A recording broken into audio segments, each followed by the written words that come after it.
Entonces, bueno, no, pues primero que todo, pues, pues para los que no me conocen, mi nombre es Alexandra Pineda Muñoz, soy bióloga graduada de la Javeriana Bogotá, actualmente haciendo el doctorado de biología marina en la Universidad Nacional, sede Caribe, financiada por las becas de excelencia doctoral de Colciencias, ahorita en tercer semestre.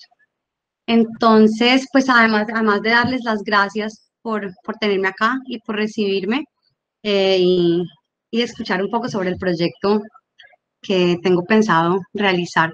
Em, entonces, pues bueno, eh, me parece importante, digamos, que empezar citando esta frase de Robert Swan en la cual plantea que el, el mayor, el mayor peligro para nuestro planeta es la creencia de creer que alguien más lo va a salvar.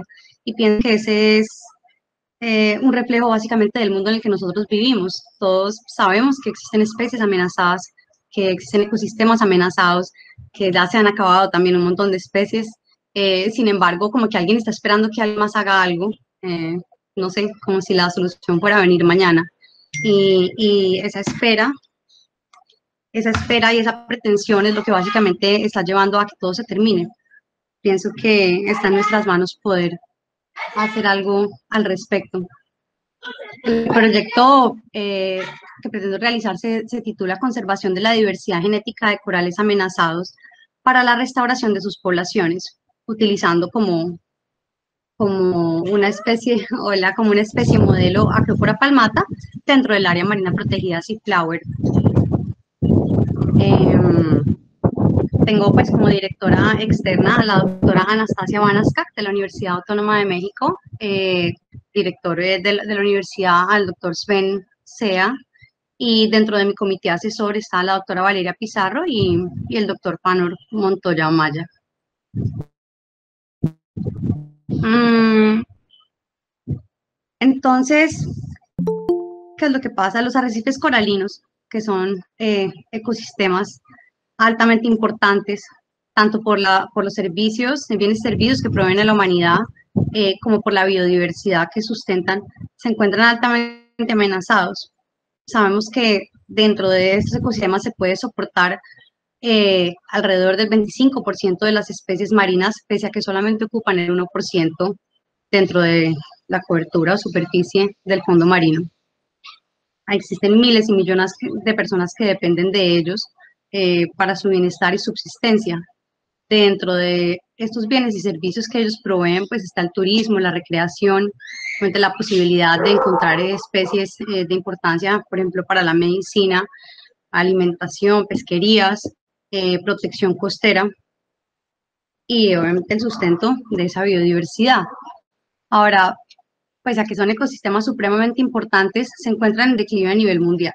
En las últimas 3 décadas han perdido una alta cobertura, tanto por factores naturales como antrópicos, y hemos visto, por ejemplo, que esta pérdida de coberturas, por ejemplo, se ha reducido desde más del 50% antes de los 70 al 14 e incluso mucho en los últimos años. He visto, por ejemplo, que en algunas partes, en aguas someras o poco profundas, entre los 10 y los, digamos, 10, 5 a un metro, los corales, las especies de corales arrecifales que antes dominaban los suelos marinos, hoy se encuentran altamente reducidas. Entonces, quise, por ejemplo, incluir esta foto que me parece bastante importante y es del monitoreo que realizó el INVEMAR ahorita después del huracán Iota, huracán Eta que pasaron en el archipiélago. Entonces nosotros teníamos, por ejemplo, estaciones que estaban con una muy alta cobertura. De hecho, el archipiélago era una de las zonas que mejor cobertura tenía dentro de las áreas del Caribe en aguas someras. Y sin embargo, con el paso del huracán, pues como pueden ver en la imagen, pues no quedó nada, ¿sí? Un arenal, las que quedaron altamente afectadas.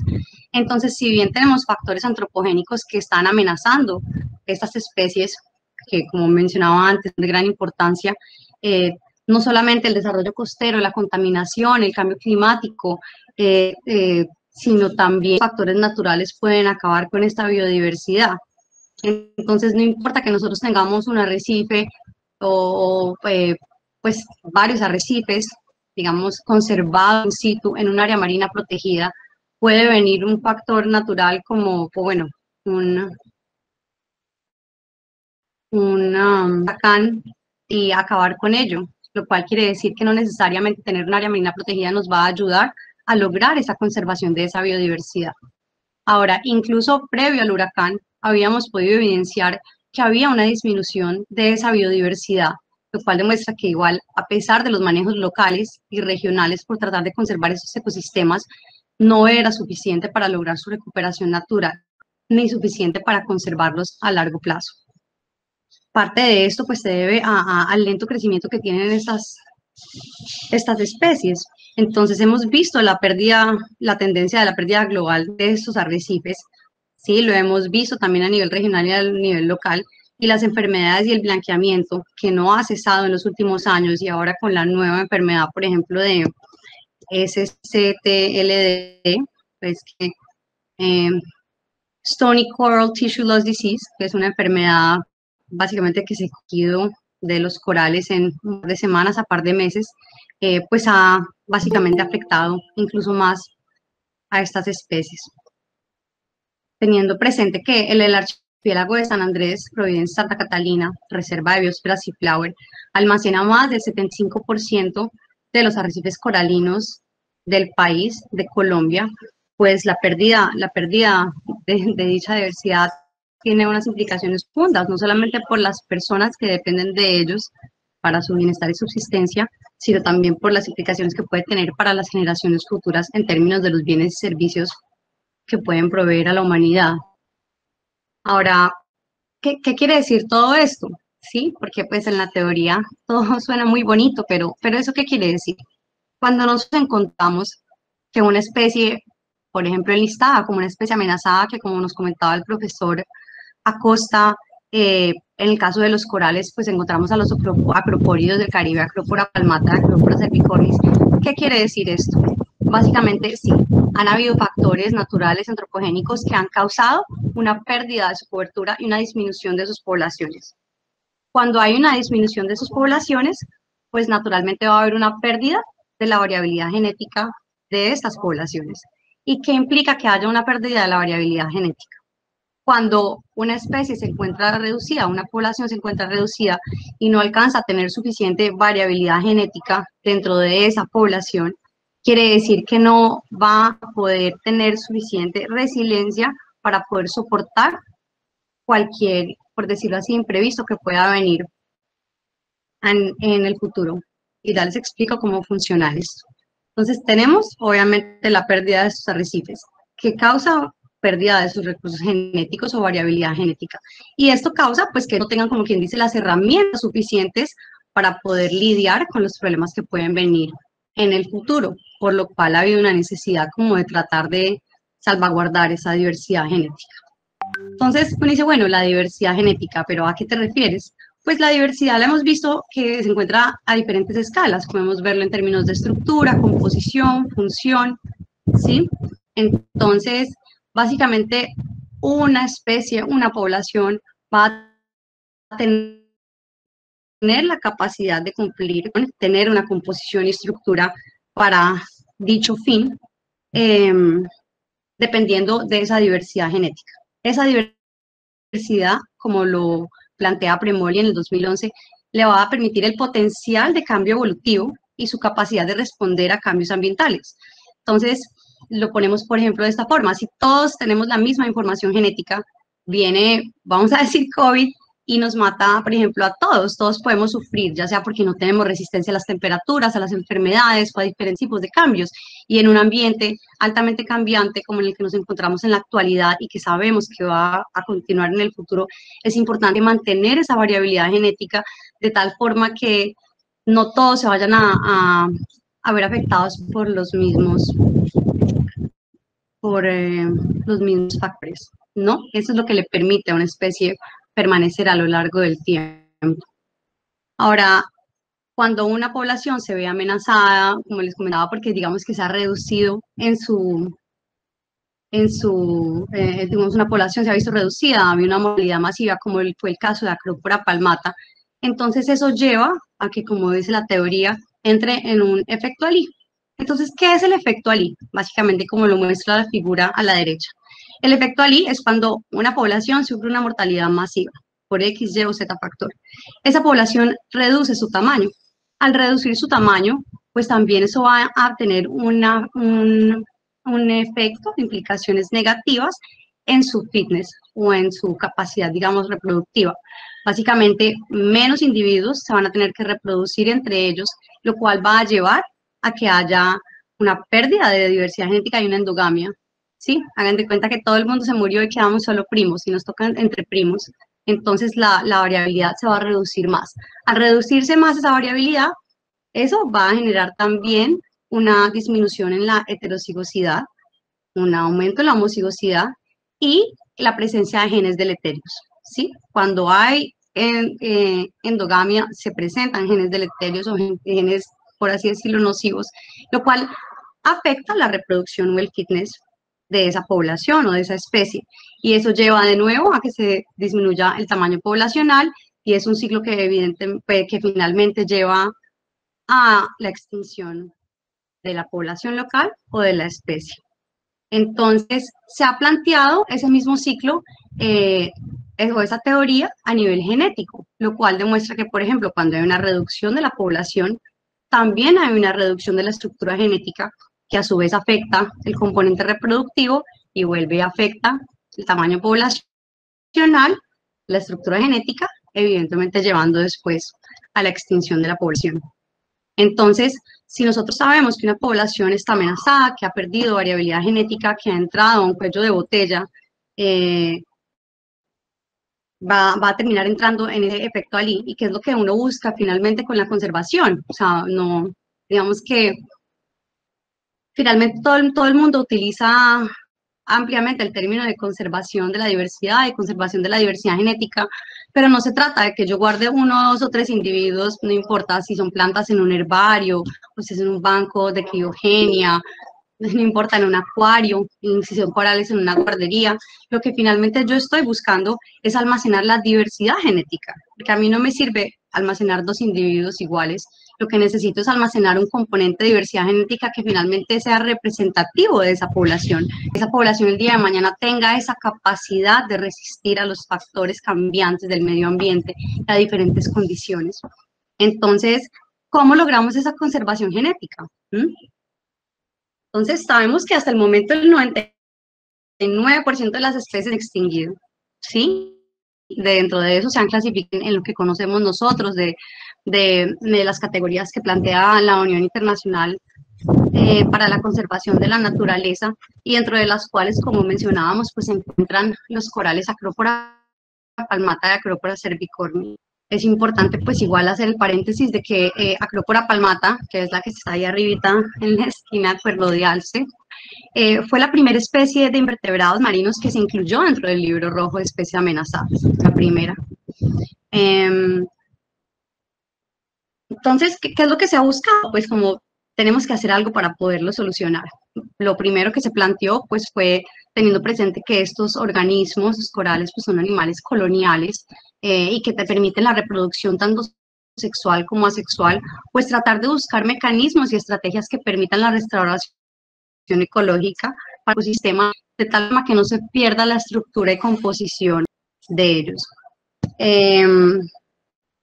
Específicamente, por ejemplo, en el caso de los acropóridos eran las especies que dominaban las aguas someras y desde la pérdida de su cobertura de alrededor de los 80, esos ecosistemas no se han podido recuperar. O sea, no ha sido como por ejemplo, la teoría del nicho, en el que hay un nicho, por así decirlo, vacío y viene a ser ocupado por otra especie.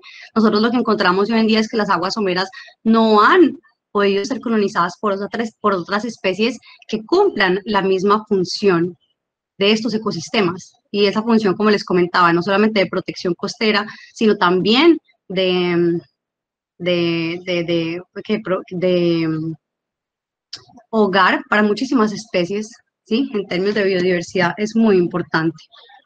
Entonces, la restauración pues ha permitido, digamos que tratar de implementar estrategias que logren recuperar estos ecosistemas. Sin embargo, Es importante tener presente que en términos teóricos, pues la restauración como tal tiene tres términos, tres términos que lo definen. La restauración per se, que busca devolver un ecosistema degradado a su estado original, que pues teóricamente es imposible. También tiene la rehabilitación y la recuperación. La diferencia básicamente entre estas es que uno busca como recuperar la estructura, otro busca recuperar la función o alguna de las características de ese ecosistema. Por ejemplo, en el caso donde se utilizan arrecifes artificiales, puede que no haga la recuperación per se, pero sí restauración per se, pero sí recupera alguna de las funciones del arrecife, como la estructura tridimensional, que finalmente permite que sea un punto de agregación, hogar y resguardo para diferentes especies. Entonces, bueno, yo básicamente quería parar aquí para decirles.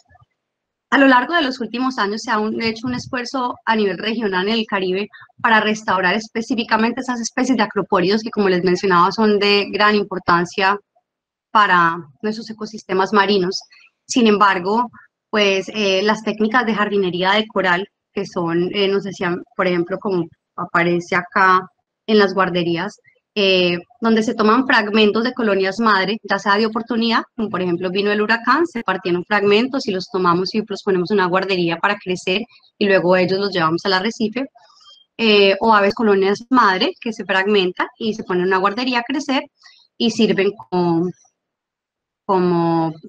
madres para poder proveer más fragmentos que se reproduzcan asexualmente y que luego sean trasplantados al arrecife, como muestra esta imagen aquí. Luego pueden ser fijados en el arrecife.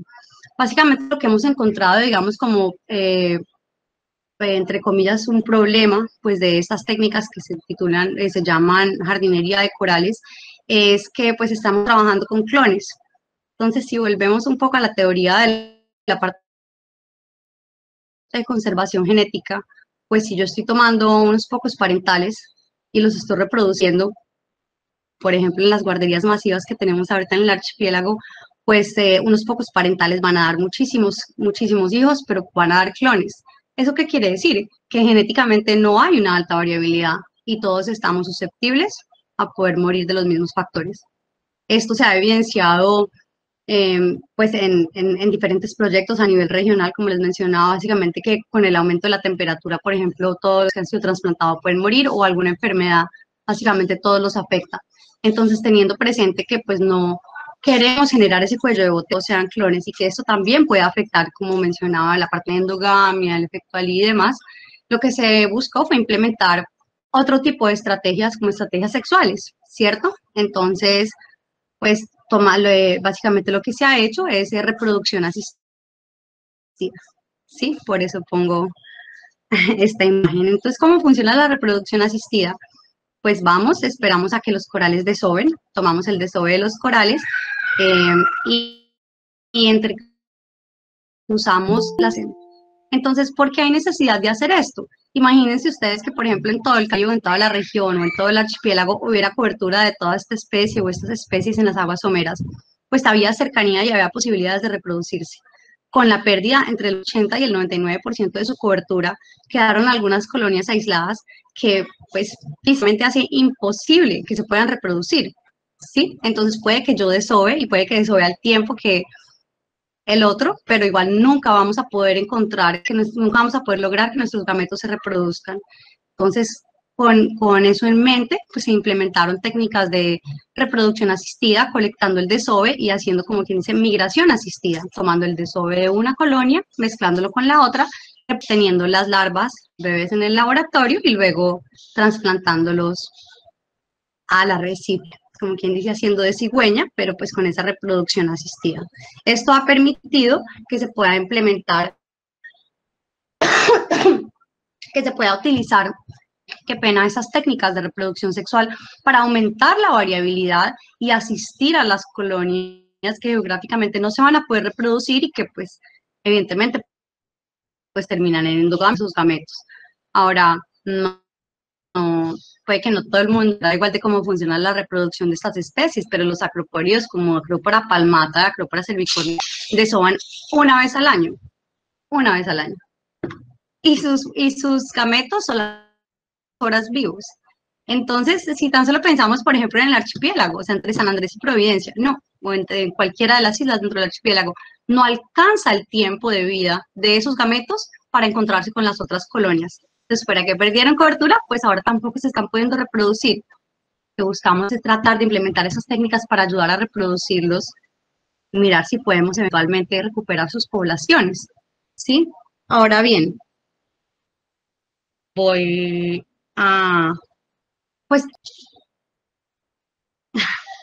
es que no quería como entrar como tan rápido en la pregunta de investigación. Entonces, voy a volverme acá un segundito y les comento. Entonces, ¿qué es lo que pasa? Tenemos esas especies amenazadas, queremos conservarlas y queremos conservarlas genéticamente. Obviamente lo primero que se planteó fueron, bueno, hagamos áreas marinas protegidas y las conservamos. ¿Y qué pasó? Por ejemplo, ahorita en el 2020 en el archipiélago llegó un huracán y se llevó todo. Luego necesitamos otras técnicas de conservación. La manera de conservar los recursos hídricos puede ser in situ o ex situ. Entonces, in situ, por ejemplo, como los parques que conocemos, las áreas marinas protegidas, en el caso de la parte marina, y pues sí, reservas, por ejemplo, en el caso de la biosfera, que hay personas que habitan ahí, o simplemente reservas naturales. Pero también existen otras técnicas que son las ex situ. Entonces, como lo mencionaba, por ejemplo, acuarios, existen varios países en donde tienen acuarios donde hay un reservorio de esas especies o de esa biodiversidad que sirve como un banco para almacenarlas, pero las mantienen vivas. Existe también otro tipo de técnicas ex situ, que son, por ejemplo, como la criopreservación. Entonces, la criopreservación es una técnica de conservación a largo plazo en la cual se toman células, tejidos, embriones y se almacenan a menos 96 grados centígrados. Se almacenan en nitrógeno líquido. El nitrógeno líquido en su estado puro, pues es el elemento, digamos, que más frío se puede conservar y básicamente lo que uno hace es que lleva las células, los tejidos, los embriones, los gametos, pasa por un proceso de crioprotección, básicamente para evitar que cuando uno congele estas células o estos tejidos, se formen cristales de agua y se rompan las células. Yo creo que todos hemos visto alguna vez una verdura de pronto en el congelador, meten una lechuga, se congeló, queda como una babita, solo queda el tejido por fuera. Eso pasa por la formación de cristales de hielo. Entonces, para evitar que haya formación de cristales de hielo, utilizamos unos crioprotectores, aumentamos la concentración de las células, sacamos un poco de agua, pero sin matar las células, y esto permite eventualmente que se puedan llevar a un proceso de criogenia, almacenándolos en nitrógeno líquido. Este proceso lo que hace es disminuir el metabolismo del átomo en que va uno disminuyéndose hasta que se detiene. Y teóricamente pueden permanecer congelados con el metabolismo detenido indefinidamente. Luego pasan por un proceso como de calentamiento, rehidratación y reactivación de su metabolismo. ¿Esto qué nos permitiría a nosotros hacer? Pues que si queremos conservar XYZ especie, teóricamente por un tiempo indefinido, podemos hacerlo por medio de la criogenia, teniendo bancos ex situ que nos permitan el día de mañana, por ejemplo, como vemos en la foto, cuando pase cualquier desastre, sea natural o no, poder restablecer las poblaciones, teóricamente. Es una técnica que está utilizado eficientemente en muchas especies. Inicialmente, por ejemplo, se empezó a utilizar con los gametos humanos, por ejemplo, los óvulos y el esperma, y digamos que en los últimos 25 años se ha utilizado, por ejemplo, con plantas de interés comercial que han visto su variabilidad, y ahora pues estamos buscando implementarlo, por ejemplo, en este tipo de especies, como por ejemplo las especies marinas. Ahora, eso también, ¿qué nos ha permitido? Les comentaba ahorita, por ejemplo, que los gametos solo viven un par de horas, ¿cierto? Entonces, de SOA y esperma nunca se encuentran, se murieron. Pero yo quiero, por ejemplo, digamos, identifiqué que una especie tiene altísima variabilidad. O sea, hay una colonia que tiene altísima biodiversidad súper diferente a las demás. Pues, ¿qué tan bueno sería yo poderla reproducir con otra y así aumentar esa variabilidad que se viene perdiendo con la disminución de sus poblaciones, pero están súper lejos, no las puedo, o sea, de acá que llegué allá se murieron. Entonces, la criogenia me permite a mí que yo, por ejemplo, digamos, en San Andrés, coja el desove y lo congele y me vaya, no importa, me voy para México, me voy para Florida, me voy para Bahamas, me voy a Providencia, pero algo, pues, un espacio mayor al tiempo de vida de esos gametos. Y lo que puedo hacer es hacer reproducción asistida y migración asistida, al yo poder congelar estos gametos, lo cual me permite a mí que esa pérdida de variabilidad que se ha dado con el tiempo pueda, como quien dice, retrocederse, ¿sí? Retroceder. Eh, y evitar así, digamos, que ese cuello de botella que ya vemos y hemos evidenciado en las poblaciones naturales. Para esto, que obviamente es un proceso bastante largo, pues ya se hizo, por ejemplo, los primeros pinitos y experimentos exitosos. Se logró Mary Hagendorf en 2018, junto con la gente de SeaCore y la Universidad de Miami.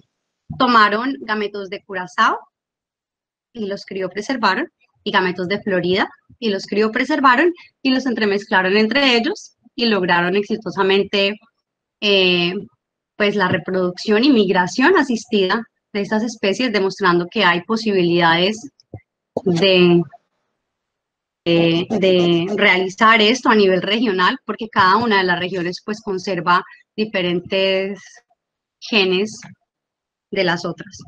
Entonces, ya le voy para las preguntas. Entonces, ¿qué es lo que pretendemos hacer? O sea, tenemos resguardos de estas poblaciones amenazadas en toda la región Caribe, ¿sí? Está desde el arrecife mesoamericano hacia abajo, tenemos diferentes resguardos. Sabemos que en el archipiélago también tenemos colonias importantes, pese al huracán todavía quedan algunas en muy buen estado. Entonces empezamos, digamos que a nivel regional, a hacer un análisis genético.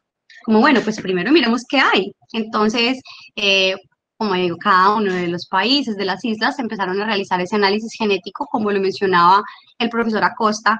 La doctora Oreña hizo la parte de Colombia y del archipiélago. Entonces se tomaron muestras de las diferentes colonias en cada una de las islas, en cada uno de los arrecifes, y se evaluó su variabilidad genética. Con esto, y lo digo a nivel regional, se construyó una base de datos que es de acceso libre público, de hecho. El artículo que lo plantea es de Kitchen 2019-2020, y está, digamos que liderado por el laboratorio de la doctora Baums. Entonces, tomaron las de las colonias, hicieron la extracción, la secuenciación, y utilizando no microsatélites, sino una muestra más amplia de su genoma, se hicieron los análisis y se montó la base de datos como para compararlos, ¿sí? Con esto, entonces, ¿qué tenemos en este momento? Pues tenemos básicamente información de quién es quién, ¿sí? ¿Qué tan diferente está? No importa, México de Florida, Florida de Colombia, Colombia de Curazao, de Bahamas, de República Dominicana, y se han montado diferentes laboratorios de reproducción asistida para poder entre todos mirar cómo vamos a colaborar a evitar esa pérdida de esas poblaciones locales y de estas especies.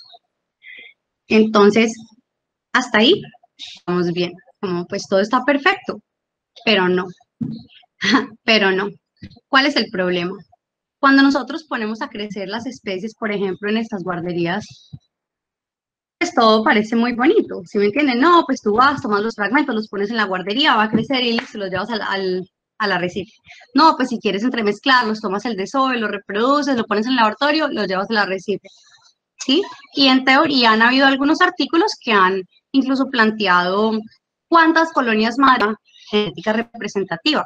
Es decir, pues listo, yo ya tengo las técnicas de cómo reproducirlos, cómo almacenarlos, qué hacer con ellos, pero bueno, y ahora yo cómo sé cuántos tengo que coger para que sea una muestra representativa. ¿Una, 5, 10, 50, 100 colonias? ¿Cómo hago para saber? ¿Cierto?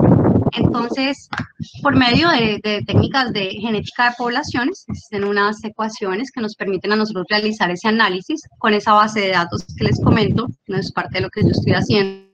es realizar ese análisis de cuál es la muestra que yo necesito para almacenar esa variabilidad genética. Entonces, todo el mundo ha hecho ese análisis, pero a nivel local, ¿sí? Entonces, por ejemplo, pues bueno, si yo tengo 5 colores en una bolsa, ¿cuántas bolitas tengo que coger para poder sacar una muestra representativa de la población, verdad? Todos hemos visto eso en algún momento. Ahora, ¿qué es lo que pasa? Que como solamente se estaba teniendo en cuenta la variabilidad local, ¿cierto? Pues el número de la muestra siempre daba más pequeño de lo que debería ser. Y les voy a explicar por qué. Si nosotros tenemos una población con cuello de botella reducida, amenazada, sabemos que ya hay una variabilidad, es decir, del 100% de la variabilidad genética de esa población, solo nos queda el 10%.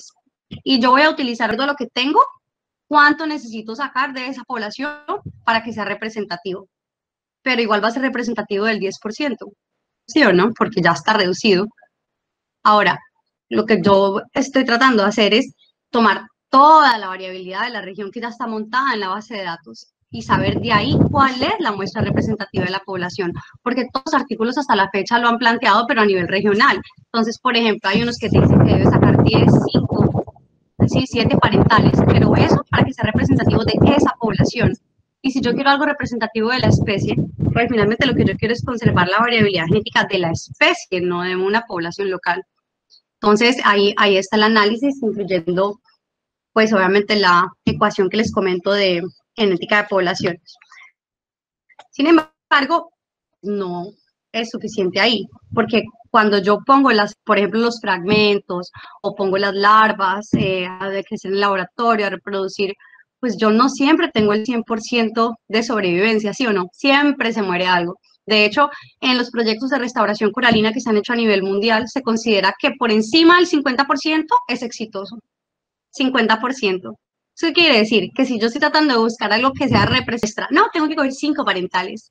Tomo 5 parentales, se muere la mitad, digamos 2,5. Y entonces, ¿qué me va a quedar? ¿Eso es representativo de esa variabilidad? Luego, todos los ejercicios que nosotros estamos haciendo de conservación de la diversidad genética han fallado en incluir las tasas de mortalidad y sobrevivencia de las poblaciones de acuerdo a cada una de las técnicas, lo cual quiere decir que nunca vamos a poder lograr esa conservación de la diversidad genética en términos reales, porque la mortalidad siempre nos va a arrebatar al menos la mitad, o bueno, digamos que un 30%, igual, pueden ser genes de importancia que finalmente podría ser el individuo que logró que la población sobreviviera. Entonces, teniendo presente eso, yo me planteé diferentes tipos de preguntas para poder lograr esa conservación de la diversidad genética de cualquier especie de coral amenazado. Simplemente vamos a utilizar pues Acropora palmata como mecanismo para responder a esa pregunta. Entonces, pues lo primero es cómo lograr esa conservación de la diversidad genética, ¿cierto? Para poder restaurar sus poblaciones. Lo primero que necesito saber es si existen diferencias entre la variabilidad genética de las poblaciones de corales amenazados respecto a otras poblaciones. Pues naturalmente nosotros esperaríamos que sí, ¿verdad? Se ha reducido cobertura genética, esperaríamos que sí, pero necesito demostrarlo, ¿verdad? Lo otro es, pues, qué técnicas podría utilizar para poder conservar esa diversidad genética, que como les mencionaba, pues hay técnicas in situ, técnicas ex situ, y lo otro viene otra vez, cuántas colonias madres requeriría para hacer conservación ex situ y para hacer la conservación in situ, ¿verdad? Ya sea de manera asexual, sea que yo solo tome fragmentos y los tenga como cultivados en una guardería o en un acuario, o si quiero hacer reproducción. Tengamos presente que obviamente en términos, si vamos a hacer reproducción sexual y recombinación, pues también es importante saber cuántos tengo que reproducir entre ellos, ¿cierto? Entonces, como que tener ese valor, por lo menos un parámetro que pueda establecerme a mí realmente qué y cuántos necesito. Y pues un poquito, para ir un poquito más allá, ¿cuál es el potencial genético de las poblaciones de corales amenazados dentro de la reserva de biosfera para poder exportarlo a otras partes de la reserva y de la región? Como les comentaba, estábamos en ese trabajo de, bueno, ¿quién tiene qué y a quién podemos mezclar con qué? Para ver si podemos aumentar esa variabilidad, digamos que hacerle un poquito de empuje y de frene a la parte de cuello de botella de efecto Ali que se está evidenciando. Pues necesitamos igual tener obviamente la fecha de desove de las poblaciones que, pese a que ya en varias partes del Caribe las tenemos, para el archipiélago no hay un calendario de desove claro y definitivo. Entonces, pues me queda muy difícil de decir y pretender que yo voy a ir a hacer reproducción asistida, emigración asistida, si no tengo ni siquiera la fecha en la que se reproducen. Tenemos un estimado, pero no una fecha clara. Y luego, pues, tratar de mirar si hay diferencias en la sobrevivencia y crecimiento de las larvas que, por ejemplo, pues yo hago, que yo fertilizo in vitro, que surgen a partir de reproducción asistida y las del medio natural. Y por último, pues evidenciar también cuál es la viabilidad y las tasas de fertilización de los gametos que irían a ir criopreservados. Entonces, aunque la segunda parte de esas preguntas, digamos que son un poco de preguntas técnicas, esas son las que van a dar finalmente soporte para responder a la pregunta principal de cómo lograrlo, ¿cierto? Tengamos presente, por ejemplo, en la última pregunta que si, por ejemplo, yo criopreservo los gametos de una población y resulta que solamente la mitad de ellos salen viables, pues ahí también aumentaría el número de gametos que yo requiero tomar o la muestra que voy a tomar a la hora de hacer esa conservación de la diversidad genética, ¿verdad? Son pequeñas preguntas. Pienso que es importante en este momento aclararles que cuando yo les hablo de criopreservación de los gametos, pues uno asume que estamos conservando o criopreservando los óvulos y el esperma de las especies, ¿verdad? Sin embargo, en el caso de los corales no se ha logrado exitosamente criopreservar los óvulos, solamente el esperma. ¿Eso qué quiere decir? Todo lo que yo les he hablado hasta el momento de criopreservación y de congelar los gametos, solo se ha podido hacer con el esperma de los corales. Quiere decir que necesitamos óvulos frescos mezclados con esperma congelado. Pese a que se ha logrado que los protocolos, el viento, el huracán, pese a que se ha logrado, que los óvulos pasen por las técnicas o los protocolos de criopreservación, salgan vivos, sin embargo, no son fértiles. No son fértiles, no se logran fertilizar. Entonces, en eso todavía digamos que estamos todos intentando experimentar. Yo pienso que es importante la aclaración. A nivel personal, pues yo quisiera, obvio, pues uno siempre quiere salvar el mundo. Yo, pues claro, quisiera poder tener un objetivo en el cual desarrollo, no me da el tiempo ni el doctorado para hacerlo, pero esperamos que en los próximos años se pueda lograr, porque sería imposible poder pretender que voy a poder conservar a largo plazo una especie si solamente estoy conservando su esperma, ¿verdad? Entonces, pues bueno, dentro de los objetivos, pues lo que voy a hacer es solamente evaluar procesos y técnicas para esa conservación y restauración que me permitan conservar esa variabilidad genética y evaluar pues el estado de las poblaciones. Ahora, en el primer objetivo específico en el cual íbamos a evaluar el estado de las poblaciones, pues claro, yo incluí igual los dos acropóridos porque pues ya he entrado en gastos, el archipiélago es muy grande y es importante obtener esa información. Ese objetivo, digamos que yo ya lo tenía casi listo, tenemos datos de monitoreos desde un poco antes del 2000 hasta hoy, digamos, y se había logrado evaluar el estado de las poblaciones y cómo habían cambiado a lo largo del tiempo. Recordemos que el archipiélago, que es una reserva de biosfera, fue declarada reserva de biosfera Seaflower en el año 2000, y en ese año, o bueno, un poquito antes, cuando se empezaron a implementar de manera constante los monitoreos de los arrecifes coralinos y especies claves y otros ecosistemas estratégicos. Entonces tenemos datos, digamos que desde el año más o menos 2000, 2001, asesoras de mi comité, hizo el monitoreo dentro del archipiélago para poder delimitar lo que fue el área marina protegida Seaflower después en el 2005, ¿verdad? La zonificación. Tenemos después una actualización en el 2009 realizada por Alfredo Abril Howard en lo que sería el monitoreo de todos los arrecifes coralinos del archipiélago para ver cómo se encontraba la reserva de biosfera después de 10 años de su declaratoria. Y de ahí en adelante, pues tenemos otros monitoreos más. Por ejemplo, en el 2012 con el Reef Expedition, bueno, se me olvida el nombre, en 2012 se hizo una también muy importante. Y desde el 2014 con las expediciones Seaflower, que son pues esfuerzo nacional liderado por la Presidencia, Comisión Colombiana del Océano y demás institutos de investigación y universidades que participamos. Entonces, eso nos ha permitido poder evidenciar, digamos, que cómo ha sido ese cambio y esa tendencia de pérdida o mejora de los arrecifes, de acuerdo pues a la implementación del área marina protegida y los cambios que se han dado a nivel regional, pues en términos de cambio climático, contaminación y demás. Entonces hasta ahí lo teníamos súper bien, ya teníamos, y luego vino el huracán y pues ahí vamos. Entonces ahorita en este año, pese a que ya teníamos el estado de las poblaciones de estas especies amenazadas en el archipiélago, este año hemos tenido que volver a empezar un poco ese monitoreo para poder verdaderamente decir cuál es el estado en el cual nos encontramos, porque pues no voy a ir a buscar una colonia para reproducir que de pronto ya no está y puede que igual, puede no, y hay muchas de las colonias y los arrecifes del archipiélago que se vieron afectados por los últimos dos huracanes. En el caso de ETA, la parte de la zona norte del área marina protegida es de la reserva, y en el caso de Iota, pues la parte medio y sur.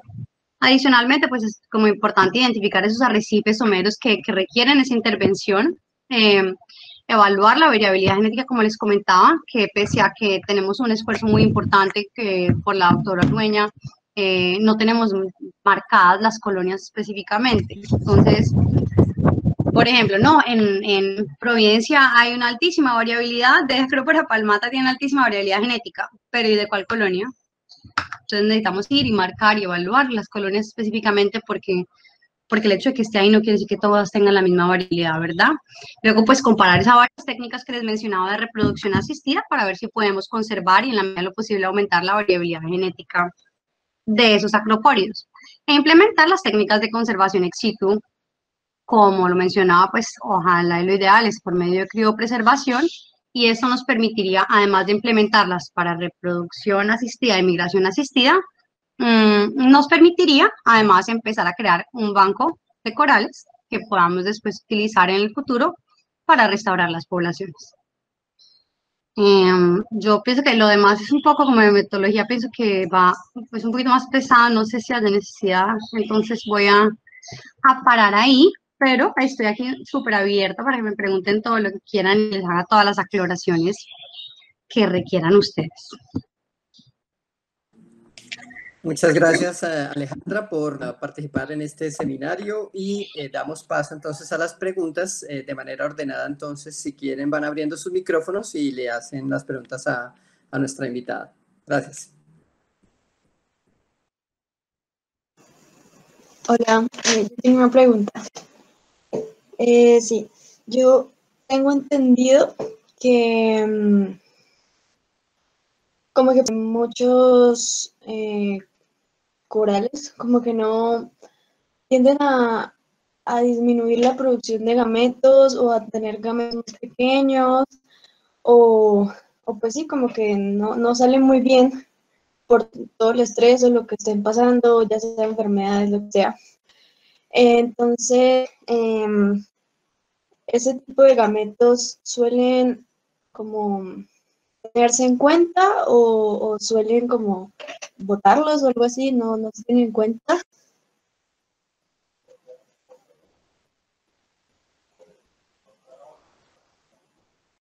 Listo, te voy a responder. Igual les voy para todos, solo por si acaso. Como todos tenemos el micrófono cerrado, entonces cuando terminemos la pregunta decimos como cambio o adelante o algo así para que no se nos entrecruce como igual el sonido de todos.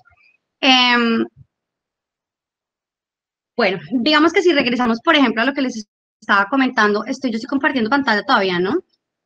Vamos a ver por acá, mira, vamos a regresar al efecto Ali, acá, ¿cierto? Entonces, ¿qué es lo que pasa con el efecto Ali?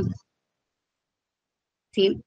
Cuando vemos que una población está disminuida, la reproducción de esta población va a afectar también, digamos, se reduce la población y va a haber una endogamia, se van a reproducir entre ellos. Entonces, todos conocemos el porqué, todos lo hemos escuchado, pero entonces algo así realmente es lo que pasa, si me entienden, nosotros, digamos, los que somos biólogos, hemos visto toda la parte de la teoría de genética, sabemos que la homocigosis se produce, pues claro, cuando nos estamos reproduciendo, digamos que los dos parentales tienen un gen recesivo, pero se reproducen entre ellos, hay más posibilidades de que este gen vaya a salir en su siguiente generación, y si entre ellos se reproducen, pues más. Entonces, ¿qué es lo que eso está causando? Eso es a lo que se refiere, por ejemplo, toda la parte de endogamia y de homocigosis, ¿verdad? Aumenta la homocigosis. Cuando aumenta la homocigosis, es decir, la presencia de estos genes, por ejemplo, recesivos, que normalmente no están, eso también causa por ejemplo, muchas veces, por ejemplo, ¿cómo decirlo? Como pueden ser un poco más débiles o más susceptibles a poder sufrir de algunas enfermedades y de otras cosas, y puede haber la aparición de genes deleterios, ¿sí? Entonces, cuando tú me dices que si eso se tiene en cuenta, pues no, lo que nosotros estamos buscando es tomar el desove de una colonia, contra y decirla. Pero para yo poder, digamos, que no tenerlo en cuenta, tendría que hacer un análisis genético cada uno de los gametos. Obviamente, pues estas especies que tienen, si me entiendes, estrategia reproductiva con 1.000.000 de gametos, pues lo que va a permitir que yo responda a esa pregunta es que hay una necesidad de evaluar cuál es la variabilidad genética resultante de la reproducción asistida. Entonces, pues sí, todos conocemos la teoría, claro, yo voy y mezclo X, Y, Z de partes diferentes y asumo que va a haber un aumento en la variabilidad. Pero tengo los datos, ¿quién me lo está demostrando? Pues bueno, más allá de Mendel, ¿sí me entienden a lo que voy? Pienso que es importante que las generaciones que nosotros obtengamos a partir de la reproducción asistida o migración asistida puedan ser evaluadas también a nivel genético para poder comprobar o demostrar cuál es el aumento de esa variabilidad que nosotros logramos con esas técnicas. Tanto como decir que no los voy a tener en cuenta, pues no necesariamente, porque igual nosotros no vamos a tomar los gametos, no vamos a obtener los cigotos de como quien dice, de qué producto, digamos, de la endogamia. Entonces voy a devolverme un poquito como para explicar. En el caso, por ejemplo, de Acropora palmata y Acropora cervicornis, no se ha evidenciado que las especies se autofertilicen. ¿Sí? Tenemos colonias, por ejemplo, que producen gametos masculinos, gametos femeninos, pero ellos no se fertilizan a sí mismos, sino que entonces, por ejemplo, si las especies tienen reproducción asexual, pongamos que, por ejemplo, se fragmentó una colonia y creció justo al lado, las dos desovan, entre ellas normalmente no se reproducen si son clones exactamente iguales. Si hay algo de variabilidad, se pueden reproducir entre ellos y ahí es donde empieza a haber la endogamia. Yo no voy a analizar, no queremos analizar específicamente cuál es el resultado de esa endogamia. Lo que queremos es tomar aisladamente esos gametos y reproducirlos con colonias que estén geográficamente aisladas o no, pero que tengan una variabilidad, digamos que haya que sea diferencial entre ellas, de tal forma que nos permita que la generación que nosotros produzcamos aumente esa variabilidad y, como quien dice, se devuelva del cuello de botella ya generado por esa pérdida de cobertura y aislamiento geográfico que nosotros hemos evidenciado. No sé si con eso te respondo la pregunta o tienes alguna otra duda. No, sí, ya me queda más claro. Dale. Gracias. No, no, está muy, ay, Dios mío, ¿qué hice, Dios mío? Listo, vamos a cerrar acá, y sigan si quieren dudas, preguntas. Hola, ¿cómo estás? Bueno, yo tengo una pregunta. ¿Cómo ha incidido la comunidad de San Andrés en este tipo de proyectos que estás planteando? Perdón, ¿cómo qué? ¿Cómo ha incidido la comunidad de San Andrés puntual? O sea, ¿qué opinan ellos? ¿Qué proyectos, digamos, esto lo estás trabajando tal vez con los nativos o específicamente es gente capacitada y demás? Bueno, específicamente en el archipiélago se han llevado a cabo varios pinitos en términos de restauración, ¿sí? Incluso la misma Valeria Pizarro montó unas guarderías, Lisa Boyle vino también de avanzar en esa parte de restauración coralina que, como te digo, pues a nivel regional todos hemos tratado como que de meterle la ficha ahí. Desafortunadamente, pues como la plata no dura por siempre y normalmente los proyectos son financiados, pues ha habido como una dificultad en poderle dar continuidad a esos proyectos, ¿sí? Todo muy bonito mientras les están pagando y luego cuando dejan de pagar, pues ya nadie está, ¿cierto? Entonces, eso causó que los últimos proyectos de los últimos 10 años, por así decirlo, pues quedó por ahí muerta la guardería, nadie volvió a cuidar y las guarderías y los bebés, por ejemplo, los del laboratorio, literalmente son bebés. Por eso se llaman guarderías y en inglés nurseries, necesitan todo el cuidado del mundo, o sea, todo el cuidado del mundo, ¿sí? Cualquier recién nacido es poquito al lado de ellos. Entonces, obviamente, eso también requiere como una inyección económica importante y no siempre las entidades financiadoras están dispuestas a, y también no siempre los recursos locales alcanzan. En los últimos años, teniendo pues eso presente y que pues igual lo que te digo, se acaba la financiación y pues se murió el proyecto, en los últimos años se empezó a vincular la comunidad, ¿cierto? A la comunidad de buzos, a la comunidad de pescadores, de apneístas, arrecifes, y que en caso de que pues, y bueno, y vinculando organizaciones locales. Entonces, de tal forma que no hubiera como una dependencia económica solamente de una entidad financiadora o del Estado, que sabemos que pues mientras les aprueban el presupuesto y lo aflojan y bueno, en fin. En ese esfuerzo, digamos que se han visto resultados muy positivos. Entonces, pues específicamente, por ejemplo, yo digamos, soy directora de la Fundación Seaflower. Nosotros, por ejemplo, logramos ahí como un convenio importante, igual con las otras organizaciones estatales o gubernamentales y otras ONGs, para que hubiera como un cubrimiento de ese presupuesto cuando ya se hubiera acabado el presupuesto local. Eso permitió que empezáramos a capacitar gente y que cuando, por ejemplo, no hubiera plata para pagarle a los unos o a los otros, pues igual ellos pudieran, pues digamos que se le mantuviera continuidad. Entonces, como a resumidas cuentas, actualmente el archipiélago cuenta con el proyecto de restauración coralina a gran escala, más grande no solo del país, sino de la región Caribe, ¿cierto? Digamos que guarderías que tienen más de 10.000 fragmentos, como las que les mostré en la foto, que fueron construidas inicialmente, pues, fueron financiadas por la Corporación Autónoma Regional del Archipiélago, que se llama Coralina, por Conservación Internacional, por la Gobernación, o los pescadores artesanales. Se logró y se ha logrado, digamos que, la construcción y el mantenimiento de estas guarderías, no solo en San Andrés, sino en Providencia, y se ha logrado trasplantar. Y se logró la vinculación de pescadores artesanales y buzos locales, pero pagándoles un sueldo, o sea, no solamente como pues, o sea, todos los buzos y la mayoría de la gente no les dice, hay jornada de restauración y todos va así, como que ha habido como una apropiación de toda la comunidad muy bonita, muy linda, pero pues eso llevó obviamente muchísimas campañas y trabajo con todos para que lo hicieran propio.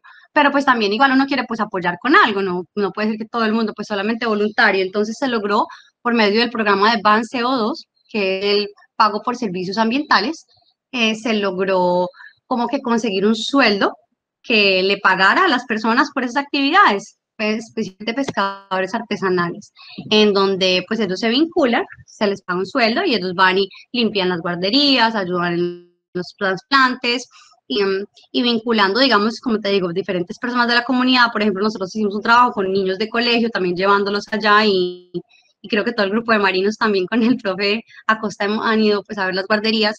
Se ha logrado, como te digo, como que hacer como propio a nosotros, sino para las generaciones futuras y demás.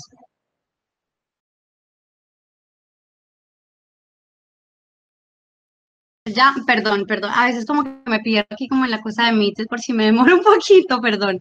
Claro que sí, entonces mira, por ejemplo, específicamente esta organización que se llama SeaCore. Entonces, SeaCore, pues Sexual, es una organización que viene trabajando desde hace ya varios años, específicamente en esa parte que tú me estás preguntando, ¿verdad? Ellos son parte de los patrocinadores de mi proyecto y fueron los que pagaron la beca por medio de la cual yo aprendí estas técnicas en la Universidad Autónoma de México. Entonces, en la Universidad Autónoma de México hay un laboratorio específicamente liderado por la doctora Anastasia Banastak, que es mi directora de tesis, en la cual vienen trabajando en los últimos 12 años en esta parte de reproducción sexual. Entonces me dice, bueno, pues, ¿cómo hacemos? Pues lo primero que hicieron fue, obviamente, sacar el calendario, como, bueno, pero ¿cuándo se van a reproducir? Entonces, lo que sabemos en este momento es que, primero que los corales son un poquito caprichosos. Entonces, pues sí, no es cuando uno quiera, sino cuando ellos quieren, ¿no? Cualquier parecido con la realidad. Entonces, ellos básicamente, por ejemplo, se supone que deben desovar, digamos, Acropora palmata, se supone que debe desovar en julio, agosto o septiembre. ¿Cuándo? Alrededor de la luna llena. Puede ser unos días antes, durante o después. No hay específicos. Y normalmente cuando se pone el sol. Entonces, cuando se pone el sol, alrededor de la luna llena, puede ser en julio, agosto o septiembre. Bien caprichosos, ¿sabes? Y puede que ya está justo a punto de salir los gametos y algo pasó y no le gustó y se devuelven y ya no desova. Normalmente el monitoreo y para el trabajo de esto hay que hacerlo, uno empieza desde varios días antes a varios días después porque puede que quiera o puede que no, básicamente. ¿Qué es lo que nosotros hacemos? Entonces déjame ver si yo tengo por acá una fotico o miramos acá en Sequoia. Normalmente lo que nosotros hacemos es que, bueno, hacemos primero pues ese monitoreo, bajamos, puede ser en snorkeling o puede ser en buceo, dependiendo de la profundidad del arrecife. Miramos las colonias, acá pueden ver estos son esto que ustedes ven en la foto, no son los gametos. O sea, ¿cómo decirlo? O sea, ese no es un gameto cada una de esas bolitas, sino son unos sacos en los cuales vienen los gametos. Un saco trae óvulos, otro saco lo trae esperma, ¿sí? Cuando nosotros los reproducimos tenemos que tomarlos y rompemos el saquito en unos sustratos en los que ellos los fijan. Igual ustedes pueden entrar acá a Sequoia y chismosear todo eso. Si miran, si ellos tienen acá una fotico de eso. Básicamente lo que nosotros hacemos es que nosotros tomamos, mira, esta imagen es perfecta. Nosotros creamos unas mallas, si me entiendes, se toma digamos que una malla con angeo, a ese angeo se le ponen unos lastres en la base, luego en la parte de arriba se coge como un cono, ahí se le pone como un Tupperware pero pequeñito, un tarrito. Ese tarrito básicamente lo que nosotros hacemos es que lo ponemos sobre la colonia de la malla, cuando la colonia desova, pues todos los gametos suben, entran en el tarrito y nosotros le quitamos el tarrito, la tapita y nos lo llevamos. Y esa es la colecta específicamente de ese desove. Posteriormente nosotros, pues ya, digamos en la lancha, porque normalmente no da tiempo para uno irse muy lejos, a menos que lo vayas a criopreservar, si tenemos las colonias que queremos entremezclar, pues tenemos a una persona que le decimos la mamá, y toma, por ejemplo, el tarrito de una, el tarrito de otra, los pone en, puede ser una vasija, algo grande, y empieza, digamos que a revolverlos para que los sacos al contacto el uno con el otro se revienten y se entremezclen entre ellos. Ya eso, una vez esté, nos lo llevamos al laboratorio, hacemos un recambio de agua constante y permanente para pues, poder simplemente tomar los cigotos y luego las larvas que posteriormente van a ser cultivadas en el laboratorio. Lo voy a buscar igual si tengo una fotico, pero voy a ponerle aquí mute mientras y me dices si eso resuelve tu pregunta.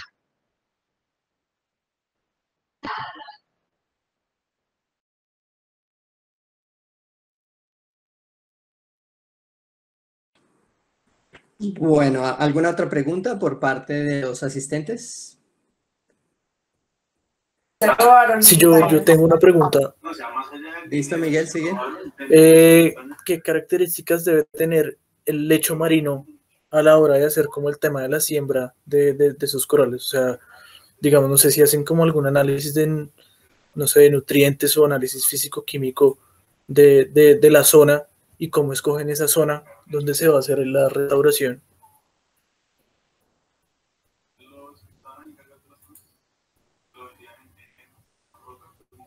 Cambio.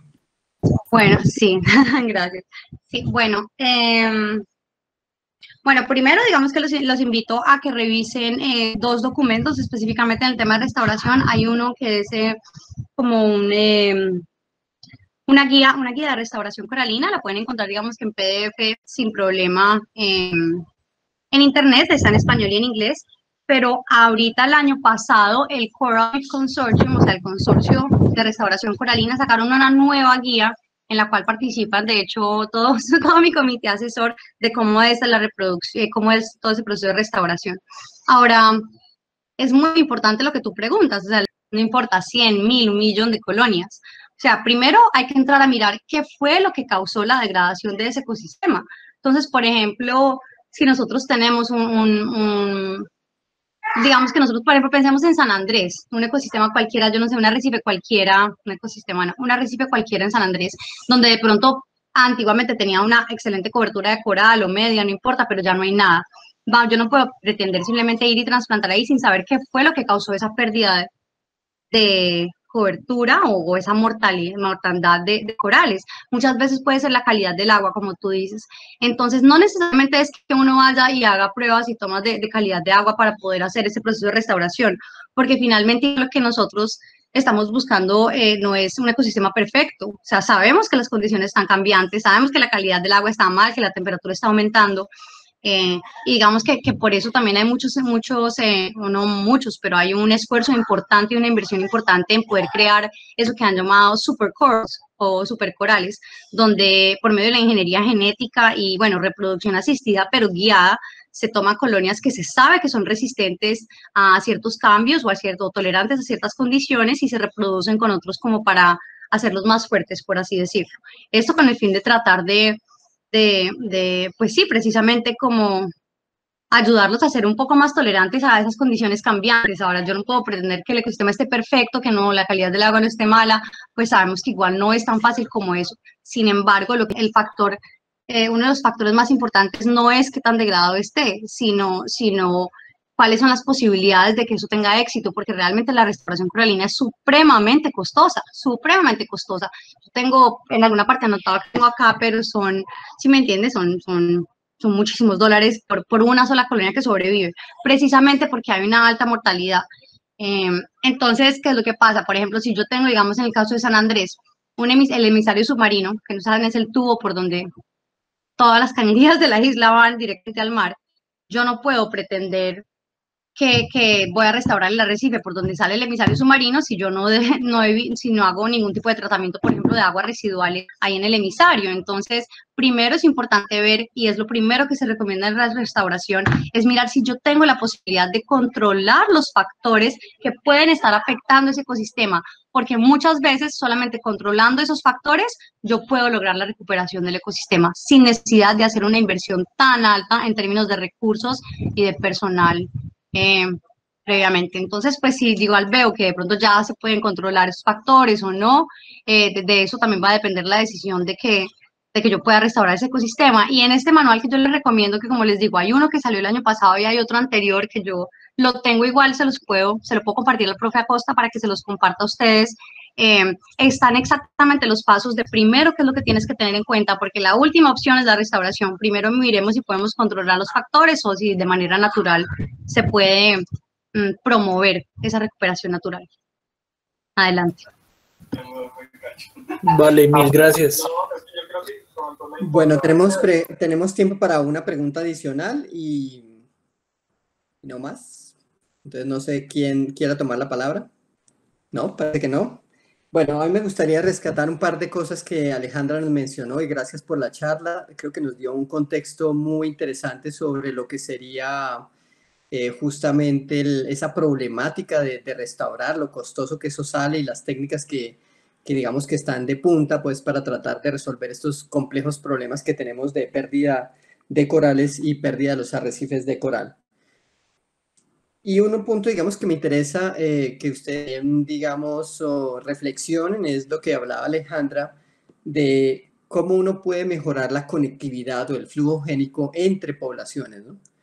Entonces, si uno tiene, digamos, la posibilidad de que naturalmente las corrientes generan ese flujo génico, ¿cómo poder asistir a través de intercambiar gametos entre poblaciones distantes? ¿Cómo ayudar a ese flujo genético que es tan importante o esa conectividad funcional que las especies naturalmente deberían estar logrando?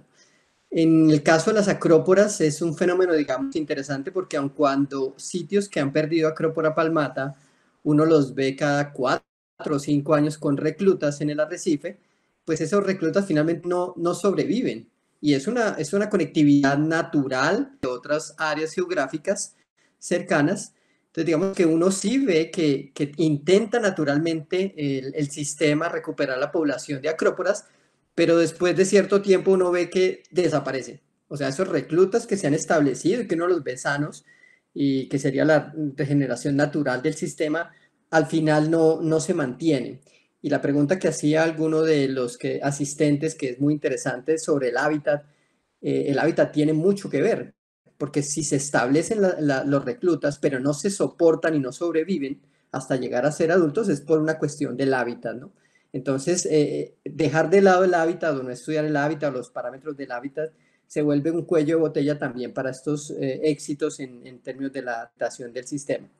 Era simplemente ese comentario. Tengo un montón de preguntas que después le haré a Alejandra en privado, pues para que me ilustre un poco más. Alejandra nos dejó ya el correo electrónico de ella para que ustedes puedan eventualmente hacerle ya preguntas puntuales.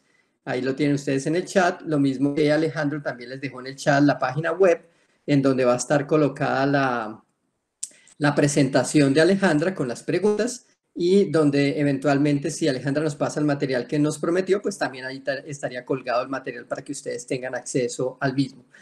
Muchas gracias, Alejandra. Te doy la palabra antes de cerrar. Sí, cuando yo llevo el fragmento al arrecife, ¿sí ves? Ni cuando yo llevo la larva o el pedacito, ¿sí me entiendes? Ahí no termina. Yo logro saber que la restauración fue efectiva cuando yo he completado el ciclo de vida de las colonias. ¿Eso qué quiere decir? Que cuando yo trasplanto un fragmento, hasta que este fragmento no crezca y se logre reproducir efectivamente o eficientemente, no se ha logrado realmente la restauración coralina de manera eficiente. Y por eso es tan importante que los proyectos tengan, digamos que un tiempo, una escala de mediano o largo plazo, que obviamente es el problema, pues está ahí que todos sabemos, y es que uno va a buscar financiación y no consigue financiación para mediano y largo plazo, sino solo para corto plazo. Pero una vez que se ha terminado toda la parte de cría, de cultivo, de guarderías y llevar al arrecife, yo necesito monitorear también eso para ver primero cuál es la tasa de sobrevivencia. Sí, puede que yo sí sobreviví 6 meses y luego al año vino, no sé, el verano y se murieron. Necesito evaluar esa parte de sobrevivencia, 1. Y 2, ¿cuánto tiempo tardan en empezar a reproducirse? ¿Y por qué eso es importante? Porque pues a mí de nada me sirve, como quien dice, trasplantar canes o trasplantar colonias que no van a tener éxito reproductivo, porque si volvemos a la teoría, pues ¿cómo sabemos que una población o una especie va a sobrevivir, no se va a extinguir? Porque tiene la posibilidad de reproducirse. Y precisamente eso es lo que ha llevado al declive de estas poblaciones. Bueno, muchas gracias por la aclaración, Alejandra. El reto que tiene Colombia para poder rehabilitar o restaurar sus arrecifes es muy grande en términos económicos y tecnológicos y de personal capacitado también, que es lo que Alejandra está logrando con su doctoral. Y pues vamos a ver si lo logramos, ¿no? Porque la tasa de deterioro es muy acelerada, y nuestras técnicas y nuestro dinero para poder rehabilitar estos sistemas es limitado. Entonces, hay un gran reto de país, y dejamos esa reflexión también por si alguno de los, digamos, de las personas que podrían ayudar económicamente a este tipo de estrategias, ve el video, pues pueda también comunicarse con Alejandra y colaborar en este gran proceso y esta gran iniciativa. Muchas gracias a todos los participantes. Gracias, Alejandra, por dedicarnos este tiempo y por darnos tan interesante charla. Y pues los invito a la próxima charla que vamos a dar en el semillero, que ya les estaremos anunciando a ustedes. Muchas gracias a todos por haber participado. Hasta luego. Chao, feliz tarde para todos. Chao.